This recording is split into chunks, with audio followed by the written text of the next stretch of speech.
क्या हिंदुस्तान की foreign policy का लक्ष्य अदानी जी को और अमीर बनाने का है? पिछले 9 सालों से मोदी जी ने भारत को भ्रम में रखा है और अदानी जी को अपने साथ विश्व भ्रमण में। मेरे प्यारे देशवासियों, मैंने संसद में सरकार से कुछ आसान से सवाल पूछे।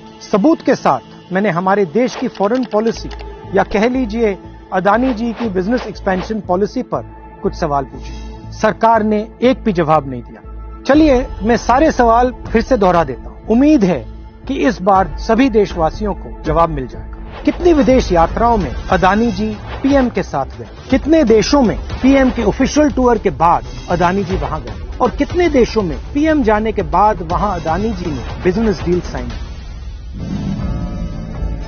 अगस्त 2013 में क्वींसलैंड ऑस्ट्रेलिया के डिप्टी प्रीमियर के नेतृत्व में एक डेलीगेशन ने गौतम अडानी के मौजूदगी में नरेंद्र मोदी से मुलाकात की। मई 2014 में अडानी को ऑस्ट्रेलिया में $15.5 बिलियन का कोल और रेल प्रोजेक्ट मिल गया। नवंबर 2014 में गौतम अडानी प्रधानमंत्री नरेंद्र मोदी के साथ G20 समिट के लिए ऑस्ट्रेलिया गए। इस ट्रिप में गौतम अडानी और एसबीआई चेयरमैन अरुंधति भट्टाचार्य ने एसबीआई की ओर से अडानी को कार्माइकल माइन अक्वायर करने के लिए $1 बिलियन के लोन के लिए एक एमओयू पर साइन किया। अब सवाल ये उठता है कि इन बैंकों में रखे हुए पैसे जो आपके पैसे हैं, उनको खतरे में कौन डाल रहा है? उन बैंकों पर कौन ये प्रेशर बना रहा है? जून 2015 में प्रधानमंत्री मोदी अपने पहले बांग्लादेश दौरे पर गए। विजिट का जबरदस्त फायदा अदानी ग्रुप को मिला। 2015 में अदानी पावर लिमिटेड ने 1600 मेगावाट थर्मल प्लांट डेवलप कराने के लिए बांग्लादेश के साथ एक एमओयू साइन किया। ये घोषणा की गई कि अदानी पावर बांग्लादेश को बिजली पहुंचाने के लिए थर्मल पावर प्लांट का निर्माण करेगी। एक्सपर्ट्स ने साफ साफ कहा कि लोकल रेट से 5 गुना महंगे रेट पर बिजली बेचकर अडानी बांग्लादेश को लूट रहे हैं। क्या हिंदुस्तान की फॉरेन पॉलिसी का लक्ष्य अदानी जी को और अमीर बनाने का है?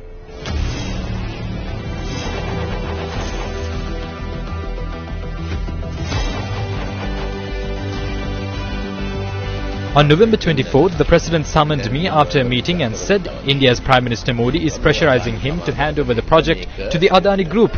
पब्लिक हियरिंग शुक्रवार को हुई। संसद में इलेक्ट्रिसिटी एक्ट 1989 में संशोधन पास करने के ठीक एक दिन बाद इस संशोधन के जरिए कॉम्पिटिटिव बिडिंग का नियम ही खत्म कर दिया गया। मुख्य विपक्ष का दावा है कि संशोधन सिर्फ इसीलिए किया गया ताकि अडानी की अवैध डील वैध घोषित हो जाए। और फिर वही हुआ जो हर बार होता है। श्रीलंका के इस ऑफिसर को इस्तीफा देना पड़ा। क्या ये बात सही है कि पीएमओ ने अदानी ग्रुप के फायदे के लिए पड़ोसी देशों को कॉन्ट्रैक्ट देने के लिए मजबूर किया?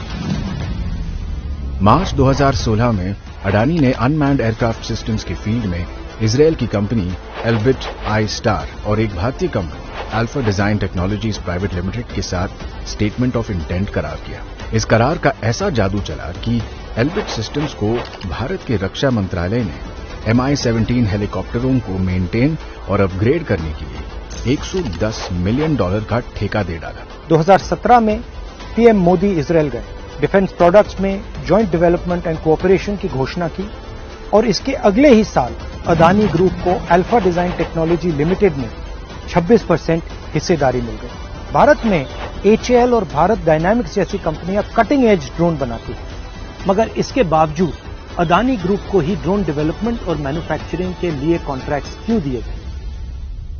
सवाल अब भी वही है, क्या ये भारत की फॉरेन पॉलिसी है या अडानी के बिजनेस को दुनिया भर में बढ़ाने की पॉलिसी है? अब जापान हो या स्वीडन, मलेशिया हो या Iran, Mozambique, Oman, Myanmar, Vietnam, चाहे चाइना हो या फिर पाकिस्तान, देश कोई भी हो, रेस अगर डील पाने की है तो उसमें अडानी एंटरप्राइज की जीत पक्की है। पिछले 9 सालों से मोदी जी ने भारत को भ्रम में रखा है और अदानी जी को अपने साथ विश्व भ्रमण में।